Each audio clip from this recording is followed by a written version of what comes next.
Welcome to the class where tech takes the lead. Adam Todd here with just what you need. Teachers everywhere, let's elevate the game. With digital tools, we'll never be the same. In this podcast, we'll uncover the trends, from apps to gadgets on which we depend. Connect with your students in ways so fresh, innovative minds put to the test. In this podcast, we'll uncover the trends, from apps to gadgets on which we depend. Connect with your students in ways so fresh, innovative minds put to the test. Classroom dynamics where we all unite. Education future shining bright, with Adam Todd guiding us through. Teachers' paradise coming true.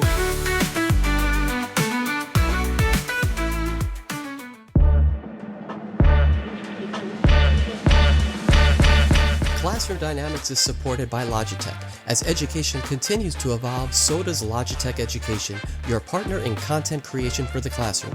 With Logitech's cutting-edge technology, students not only learn but also become content creators. Whether it's in person or online, Logitech's tools are designed to inspire educators and learners alike. Capture every educational moment in stunning detail and edit, produce, and share your creative journey with ease. Logitech Education, inspiring the next generation of creators. For more, visit logitech.com/education, transforming classrooms one innovation at a time.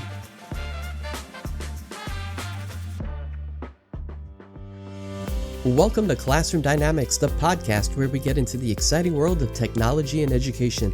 Hi everybody, I'm your host Adam Todd, and on the show today, we're gearing up into the world of robotics and coding with a special guest, or should I say a very special robot guest. Today we're talking about Marty the robot. Now, if you're wondering why robotics in education, well, here's the reason. Robotics is one of the most engaging ways to teach problem-solving, coding, and critical thinking skills. And with Marty the robot, schools are taking STEM learning to a whole new level. Marty is designed specifically for educational settings with a friendly humanoid form that helps students relate while they're learning complex topics like programming and engineering. In this episode, we'll explore how Marty's interface features, from walking and talking to even dancing, make it easy for educators to introduce coding in a way that's hands-on, approachable, and just plain old fun. We'll also get into the impact it's having on students that are working with Marty the robot. So sit back, plug in, and let's discover how Marty the robot is reshaping the future of STEM education, one step, one code, and one excited classroom at a time. And it's all coming up next on Classroom Dynamics, so don't go anywhere. We'll be right back. Teachers, are you looking for resources that spark creativity and inspire learning? Look no further than Highly Motivated on Teachers Pay Teachers. From comprehensive lesson plans and interactive lab books to engaging informational test prep passages, Highly Motivated has everything you need to keep your students motivated and excited to learn. Whether it's a quick activity or a full unit, these resources are designed to save you time and help students succeed. Highly Motivated, motivating teaching resources that engage and inspire. Search Highly Motivated on Teachers Pay Teachers today. He's the head of Robotical in North America, and he's here to debug all the details about Marty the robot. It is my pleasure to welcome Hal Speed to Classroom Dynamics. Welcome to the show. Glad you're here. Yeah, awesome to be here. Last time I saw you, we were at the NiceGate conference in Syracuse, New York this past November, and I had the opportunity to hang out at the Robotical booth for a while, and it really is such a cool little guy that you've got there. This little robot that it's very humanoid. It's very personable. It has this fun flair to it. And the kids in my school, I use it with them, and they absolutely love it. So I'm glad we're going to have a chance to talk a little bit about Marty the robot. Yeah, there's really nothing like it in education. A humanoid robot, like you said, so it can walk, it can dance, it's got personality. You can also do social emotional learning with it in addition to coding and STEM. It can talk, and it can even talk in multiple languages. It really is amazing. And when I've noticed when the kids use it, they're so into it, so into all the intricacies and all the fun that actually comes with it. Because I think sometimes when people hear computer science or coding, they forget that it is fun. You know, yes, are you working on logical thinking and problem solving skills, mathematical reasoning. Yes, you're doing all those things, but to have some fun with it at the same time and almost not even know or realize Yeah. that you're actually We learning trick something them is into great. learning. Exactly. It's a great way to do it. So Marty's, just the history of it has had an impressive journey from an idea back in 2016 to becoming a staple STEM resource in over 1,000 schools all over the world. Where did the inspiration behind Marty the robot come from, and how has it evolved since those early days? Yeah, our founder and CEO, Dr. Sandy Enoch, was at university studying robotics. And so his dissertation project was around walking robots. And so part of Marty's walking mechanism is what he studied in school.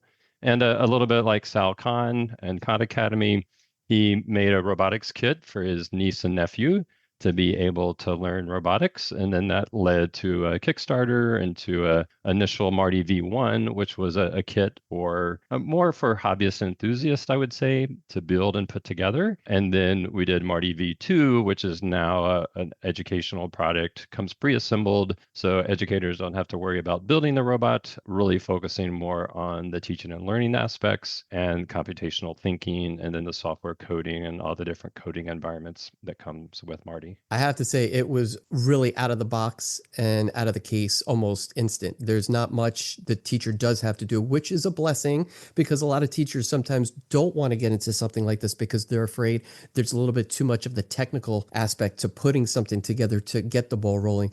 But it was so easy. I think just even charging it was quick and the kids were up and running with it just very quickly. I mean, it was such a nice thing to actually have to implement out that didn't have to take too much of my time. Especially for the earlier grades where there's not a lot of computer science, physical computing style products. Like you said, you just pop the battery in and then you can instantly start coding just using color cards. And so not even needing a screen, the students lay out these different colors and then have Marty walk and navigate a sequence of colors.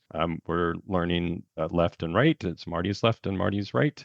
And then when they get to the end of the sequence, there's a red card that tells Marty to stop and celebrate. And that's a great way to introduce it. And even the most basic of computer coding classes, something like that is such a nice visual and hands-on way to actually introduce the topic, isn't it? And anyone can do it, any educator. And I totally agree with you that this topic can be a little intimidating or for some elementary school teachers, especially. And we make it super simple. Like you said, right out of the box. We have over 100 lessons available to help out.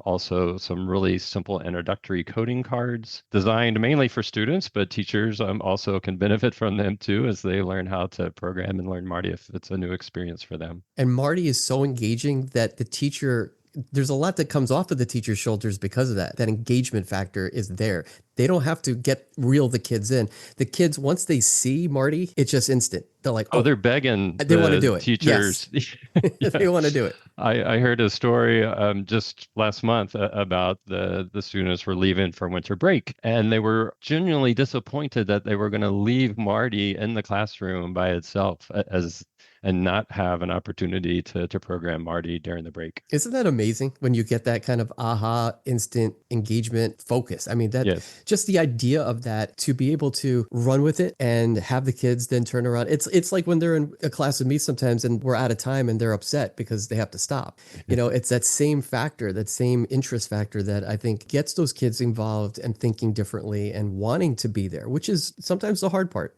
One of the unique aspects of Marty, if we're going to go and talk about him specifically and why he's so cool, is this humanoid design. We already mentioned it, but he is complete with these expressive eyebrows and this range of walking movements and dancing, even just kicking a ball. So you could almost bring sports into this. How does Marty's humanoid form enhance student engagement and learning in the classroom to those levels? Yeah, so it's kind of like what we were just discussing. The students can more easily relate to it. I think of it sometimes as we were kids and maybe had stuffed animals, and they take on a personality and an interaction, even though it's a stuffed animal. the students still have a love and affection for that stuffed animal. And we Yeah. see the same type of behavior with Marty. It has legs and arms and eyes and expressions, and it lights up, it makes noises, it can talk. And so all of those interactive aspects, it becomes almost like a digital stuffed animal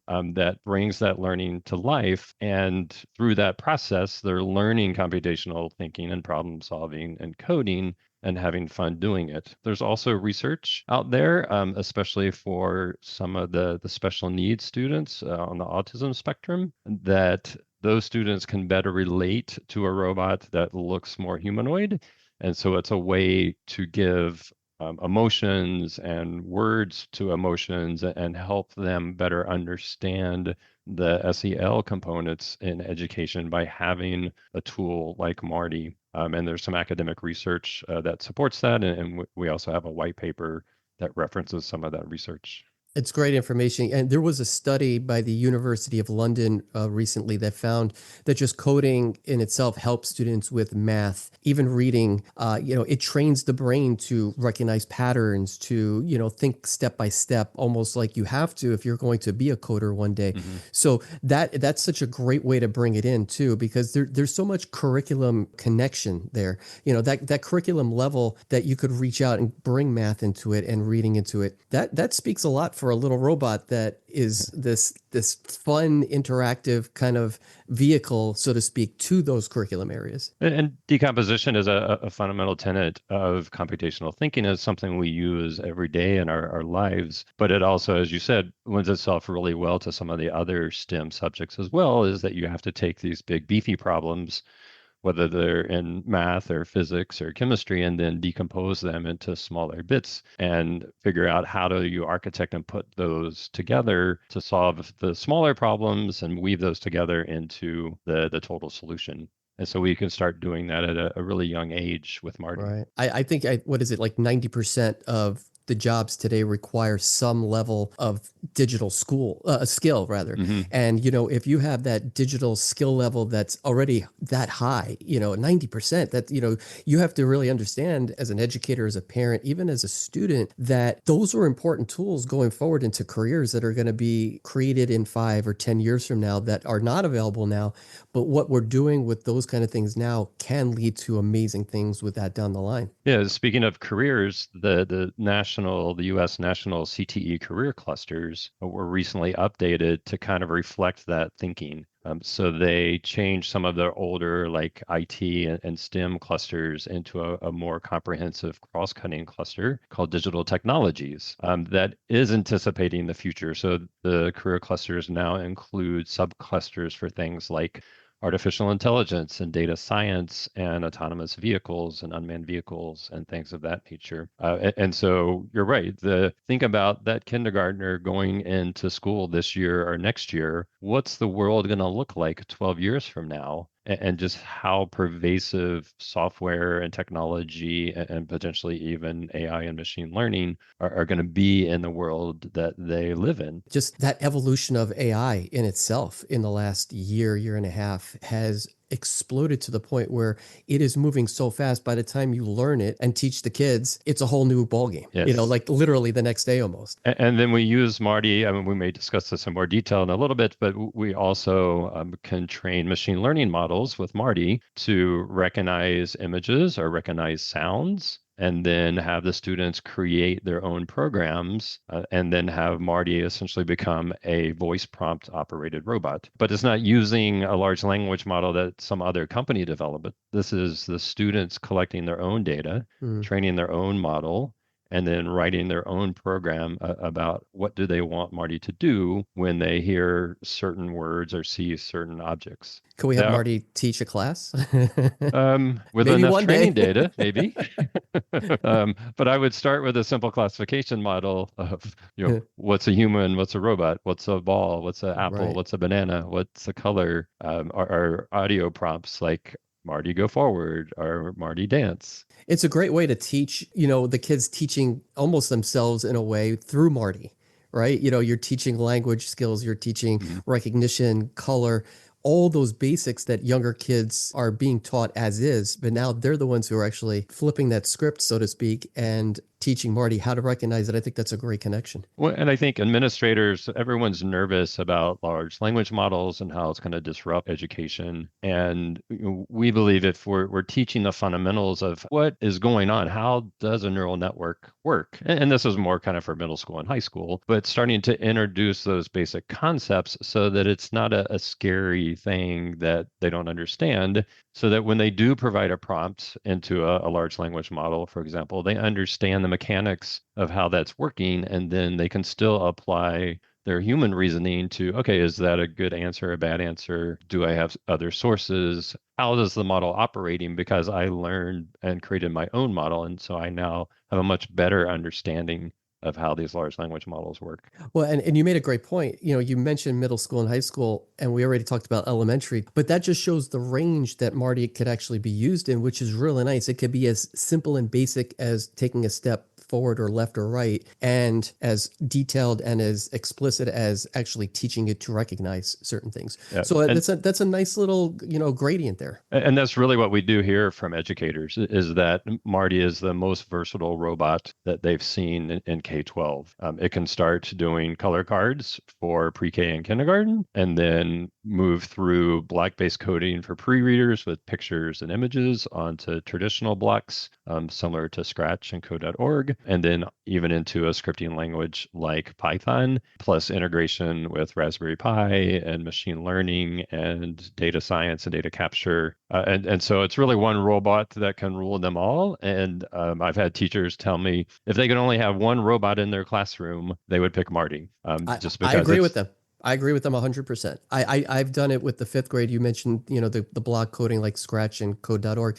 My fifth graders who use it absolutely love it. And what's the nice thing about it is, as educators, if we're teaching, and I am teaching them how to code using code.org and Scratch, and they've already seen those types of blocks, the ideas they're ready. And now they're taking what they've learned and really excelling and making, Marty do things that, they could have only done digitally on a screen. Yes. Now they could do it in a three-dimensional real world situation. That is huge. What a step up. And that just immersive, integration of it is just amazing. Yeah, I'm a huge believer in physical computing, right? It's one thing to learn computational thinking and coding on a screen, and that's great. So if that's all you can do, then by all means do that. But it's really, software doesn't do anything if there's not hardware to run it on. And that's a concept that a lot of these students don't really get in the cell phone generation. The hardware is just kind of taken for granted. And by having some type of physical computing device, whether it's Marty or microbits or whatever, they can start interacting the hardware and the software together, and then start understanding, oh, yes, when I want to do this type of output, what can Marty do? Or if I want this type of input, how do I do that? And we're actually expanding our product line at Robotical to help make physical computing inputs and outputs more accessible in early elementary school. So we have a new product called Cog that is a really simple, it's about the size of a hockey puck, that lights up, it has a button, it makes noise, it detects motion, super affordable, and really easy to program with those block-based programming that we mentioned, so that even in kindergarten, first and second grade, now we've got an interactive device that we can start having a physical product off of the screen to start learning those basics of inputs and outputs. Well, if you couldn't tell that I'm excited about Marty the robot, I don't know who would be, but I cannot say anything negative about it. It is such a positive. It is so uplifting to have in the classroom. And the positive on the other side, the curriculum side of it. So if we could switch to curriculum now, those curriculum linked lessons and activities for all of those levels in coding and that experience is really big. Can you walk us through some of what the typical classroom experience with Marty might look like for teachers who are listening and they're thinking, okay, this is sounding pretty cool. I'm going to go research. I want to maybe try this. What could you give to them? Sure. And it varies, as we know, in the classroom. Every teacher is a little different. Every school is a little different. Sometimes this is in a general classroom. Sometimes it's in a pull out in a computer lab or a makerspace. Sometimes in middle school or high school, it might be in a dedicated robotics or computer science course. But we have over 100 lessons that are free and come with Marty. that teach the basic computer science principles as well as cross-curricular lessons for math, science, and English language arts. Most of those lessons are aligned with common standards, whether those are the CSTA standards for the computing lessons or maybe the NGSS for the science lessons. And all of those are lesson plans for educators to then be able to deliver instruction into the classroom. In addition to that, we also have some simple coding cards that are designed to be student facing, where if a teacher wanted to do rotations or little stations maybe in the classroom, they could print out or have the student use the digital version and then just go through these coding cards at their own pace. And then we're also working on a more online tutorial engine that would be synced up with the software editors so that they would have the instructions on the same screen as they're coding and would not need the paper version of the coding cards. So that's coming out later this year. So even like cross-curricular, like with, Earth Day and science, like you mentioned, even I know you guys do a really great trade-in program just to minimize that carbon footprint, sustainability is a big thing, especially with tech companies. Tech companies across the board are starting to think a little bit more along how do we work this out, right? They don't want to be the cause. They want to be part of the solution. So how is Marty designed with environmental responsibility in mind? Yeah, we're based in Scotland, and so the UK, I think, takes this maybe a little bit more seriously than sometimes here in the US. I mean, first off, I would say just having a removable battery is a lifesaver for teachers and classroom management. And I imagine you've experienced this firsthand, Adam. Yeah. Other robots, you've got to tether with a cable to recharge the battery. And so if you forget to charge the robot, guess what, kids? We're not doing robotics today. And so it's just one less thing that you have to worry about. In our classroom sets, you get extra batteries, an external charging cradle, and so you always have a fresh battery ready to go, and you can just swap them out during the day and not have to stress about recharging batteries. What that also means is some other educational robots, the battery is built in or sealed into the device, and when the battery goes end of life, guess what? The robot is also end of life, and so you're creating e-waste there, not to mention you're kind of losing your investment in that learning tool. We also have a 2-year warranty on Marty, which I think is one of the best in the industry. Because we started our origins were around that kit, Marty is quite modular, and so it's really easy for us to fix or replace a robot during that 2-year warranty period. And so again, we're not generating that e-waste. We've got a live living robot that continues to go and be useful in the classroom. Right. You're replacing a part versus replacing the whole. Correct. And then lastly, Marty also comes in a reusable carrying case. So instead of just coming in a shipping box that you're going to discard, it's in a nice kind of lunch pail case with a handle that you can easily store, or if you're using carts, maybe to go from classroom to classroom, it just makes it easier to move Marty around and to store it at the school. And again, generating less waste from packaging. Yeah, and it really is exactly the way you just described it. It's a little carry case. It's easy. It's got the foam inside, so it keeps it nice and tight when you're walking or moving around with it. And I think that's great because, if you think about the amount that Marty is going to be used, and trust me, if you go and get yourself a Marty the robot, you're going to use it quite a lot. And, there's not that there's going to be that wear and tear, but it's nice to know there's that 2-year warranty just in case something happens. Because look, face it, kids are kids. Maybe the high school kids could take care of it a little bit better than, maybe a first grader. That's just nature of the beast, but it's nice to have that safety net there too. And it's built for the classroom, and so it is robust. And we back that up with the warranty. It is tough. I'll tell you that much. It takes a beating and it keeps on going. I love it. Let's talk a little bit more about just the connections. And, we even talked about some research that humanoid robot, that fostering of connections and that sense of ownership among students. What kind of feedback have you received from teachers? Now, you're getting some feedback from me today, but what kind of feedback have you received from teachers, maybe all over the world or even students? And how has this impacted Robotical's vision for Marty's future in education moving forward? But before you do answer that, we're going to take a quick break. And when we come back, we'll answer that question. We'll talk more with Hal Speed of Robotical and how Marty the robot's impact in the classroom goes far beyond what students can do with it right now. We'll be back right after this. Hey everyone, Adam Todd here, and I have to tell you about my absolute favorite must-have accessory, the Data Keeper Plus from Higher Ground Gear. Whether you're a busy teacher, a tech enthusiast, or just someone who wants to keep their devices safe and organized, this protective cover is a total game changer. With its sleek design, ultra-tough materials, and built-in storage for your essentials, it's the ultimate way to protect your tech. I take mine everywhere, and it always keeps my gear safe and looking brand new. Head over to hggear.com today and grab your Data Keeper Plus. You'll be glad you did. Data Keeper Plus, because your tech deserves higher ground.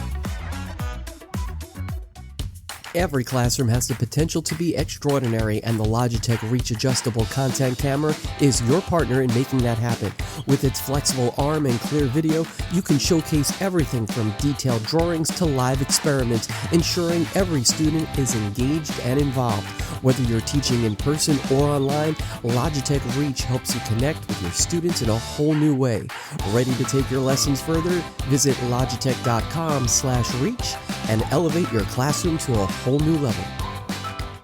Welcome back to Classroom Dynamics, where today we're talking with Hal Speed, the head of North America for Robotical. We were just about to discuss the feedback Robotical has received from teachers and students and how this feedback influences what's developed for classroom use and how that learning in turn then translates beyond the classroom. So what can you share with us? You heard from me. I absolutely love this thing. If I had 500 of them in school, one for each kid, I would totally do it. What have you heard from some teachers? Really around the versatility, but then also as a small, nimble company, we're really able to listen and incorporate educator feedback fairly quickly, I would say. And so some of the newer features that we have comes from feedback that we received in the US. Marty also has input sensors, so can detect colors and read the value of colors, has infrared sensors that can detect objects in the ground, and an accelerometer that can detect acceleration and change in motion. Sensors are a really important concept in computer science, but also fairly abstract and hard for some teachers and students to understand because it is abstract. So one of the features that we added was to help make input sensors more understandable and see visually, to be able to see the sensor data in real time on the screen. And so we can see gravity. What does gravity look like when it's pulling Marty down? What happens when I move Marty? What does colors look like for Marty? And then for older students, you can also export that as a spreadsheet that then they can do more analysis on the data and also different visualization techniques. Curriculum expansion is now happening because of that automatically. Yep. And then we talked about machine learning. That was another thing where we were getting feedback around some of these kind of software-only approaches to machine learning, but how do we have that interact with hardware? And so we added that capability to be able to do machine learning in our software. So let's get into that, right? So those are some of the upgrades that are available, the AI machine learning extension, the translate feature. Talk about that. That, I think, when I heard about this, I was like, okay, now you've totally broken down the barrier of language, which is fantastic, especially in coding and computer science. So how does that translate feature work for teachers? Yeah, so it's technically quite challenging to make a robot talk, it turns out. I can imagine. So you don't see a lot of talking robots in the classroom. And so we were able to figure out how to do that and how to have that work over a Bluetooth connection by pairing the robot to a device. Our software does work on multiple devices, so Chromebooks, Windows, Mac through a browser, and then for tablets, we go through the traditional app stores for Apple and Android. So yes, Marty can talk, and then there is the ability to translate into multiple languages, I think like over 30 languages or something like that. That's amazing. Amazing for those ENL learners who sometimes feel like they're being left out and they don't know any better. Yeah. Yep. So let me ask you this. We've come from 2016 to now. A lot to do with Marty. Any new products coming down the line besides the puck that you were mentioning earlier? Yeah, so COG will be releasing in January 2025. So just this month if you're listening to the podcast as it comes live. But so we'll be out quite soon. And like I said, really economical, I think is going to be a game changer for elementary school as a simple way to start introducing inputs and outputs, and also another way to do creative play. So this is based on some research that came out of the Lifelong Kindergarten Lab and a researcher named Craig Hanning that looked at introducing physical computing. And so we've taken that initial idea and then commercialized it into the cog. So imagine taking this device and then doing crafting projects around it and turning it into everyday objects like a magic wand or a steering wheel, and then creating your program to then emulate what you wanted to do and then having that happen in real life. And then for high school, we're also working on a more advanced product that would be able to do more advanced AI and machine learning, data science and data acquisition. So a little bit more kind of sensor oriented, but in the high school CTE kind of space, as we talked about how the career clusters are changing, making sure that we've got modern day tools like for an autonomous vehicle, right? So if you're going to learn how an autonomous vehicle works, you're going to need that input sensor data. You're going to be able to write your program, and then you're going to have the output of, okay, do I need to steer? Do I need to speed up? Do I need to brake? And so that's a great example of a full kind of solution that applies, and it's using multiple disciplines of robotics and computer science and machine learning, which is a great approach to project-based learning, and we see that quite often in CTE courses as well. So we're hoping to have that later in 2025. Knock on wood, maybe by ISTE timeframe in the summer. And so we'll have more information about that. So stay tuned. That'd be really cool to have some high school groups working and putting those heads together to get Marty to, or a robot like Marty that you're creating to actually walk around a room by itself and figure out, okay, I can't go here, I have to turn, or I hear this and I have to go that way. And right. So that's really cool stuff. I mean, that is futuristic. But these are going to become just everyday skills for this generation. 100%. Yeah. There's no so it's question. Futuristic for us old people, but this is just their normal for students. Right. It's so funny you mentioned that. Perspective is everything, right? Back in the 1970s, if you thought about like Star Trek stuff happening, and then it happened. But for the kids who were born when it was happening, it's the norm for them. For us, it was something that was transformative around us.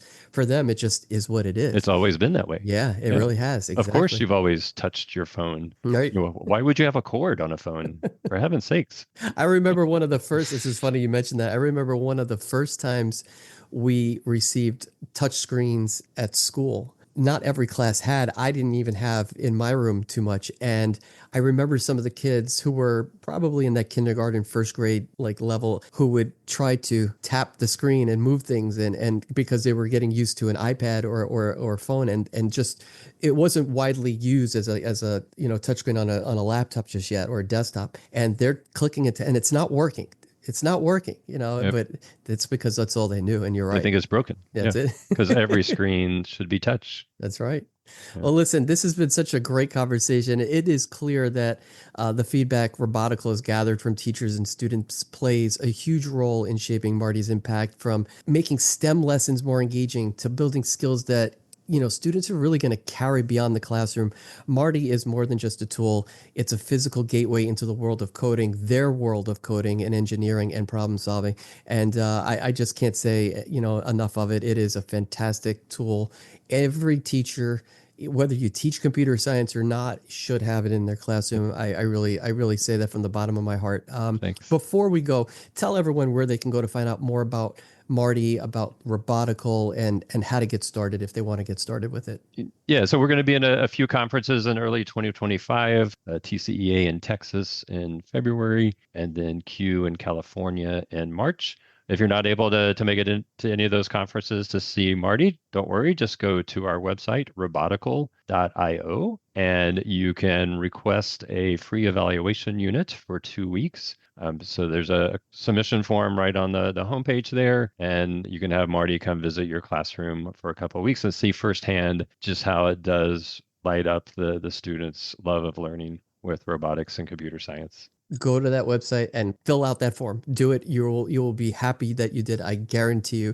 It's such a great way to kind of get your hands on it and get started with it. For those of you who have been listening, thank you for tuning in today, and make sure that you share what you've learned or any takeaways or reflections that you've had, and tag us on X at Class Dynamics or Instagram at Classroom Dynamics Podcast.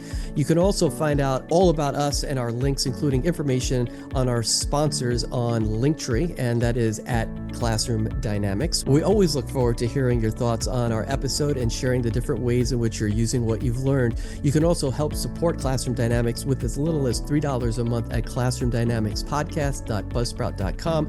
Once again, I'd like to thank Hal Speed from Robotical for joining us today on Classroom Dynamics. It's been a pleasure having you on with us to talk all things Marty and how it is just transforming education and inspiring the next generation of thinkers and creators.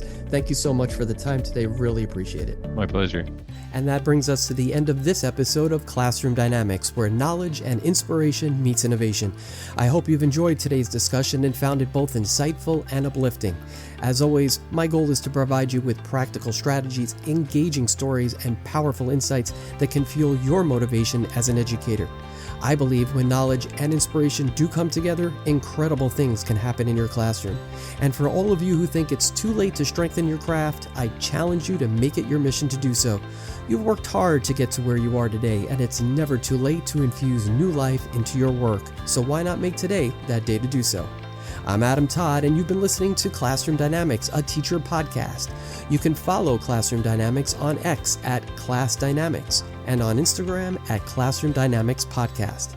If you haven't already, go to Apple Podcasts and subscribe, rate, and review this podcast. We'll be back soon with more captivating conversations, inspiring stories, and strategies that you can implement into your everyday routines. Until then, keep igniting that spark in your classroom and never stop believing in the incredible impact that you have as an educator. You're more powerful and inspirational than you think.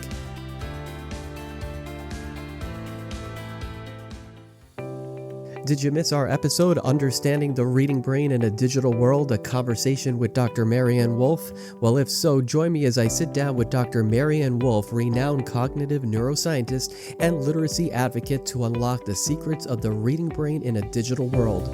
From the impact of screens on literacy to groundbreaking insights on dyslexia, this conversation is packed with revelations every educator, parent, and reading enthusiast needs to hear. Catch up now and discover how technology and the science of reading is shaping the future of how we understand teaching and reading. That led me to study the reading brain. And the reading brain, whether it was in people who have what was called alexia or aphasia, and then dyslexia, I needed to know what it takes to learn to read, what it takes to help children with different impediments in that reading brain, and what can I do about it as a researcher and a teacher, ultimately, of other teachers.